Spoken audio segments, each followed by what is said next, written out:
நம்முடைய வாழ்க்கையில சின்ன சின்ன பிரச்சனை கூட நம்முடைய மனதை அசைக்கும். ஆகையால் நம்முடைய மனம் உறுதியாக இருக்க வேண்டும். உறுதியான மனசுல என்னதான் நடந்தாலும் அவங்களுடைய உடல்நிலை பாதிக்காது.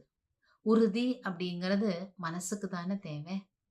திடமான மனம், உறுதியான மனம் அப்படின்னு சொல்லுவாங்க. பாருங்க, நம்முடைய பாரதத்துக்கு இண்டிபெண்டன்ஸ் வாங்கி குடுத்தாங்க இல்லையா? சுதந்திரம் வாங்கி குடுத்தாங்க.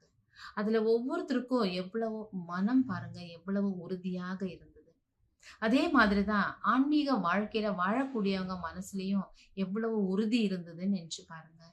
அதே போல இல்லற வாழ்க்கையில வாழக்கூடியவங்க மனசுலயும் உறுதி இருந்தால் மட்டுமே நம்முடைய வாழ்க்கையில நாம் முன்னேற முடியும். உறுதி இல்லாத மனசுக்கு சரியான ஒரு தீர்மானம் எடுக்க முடியாது.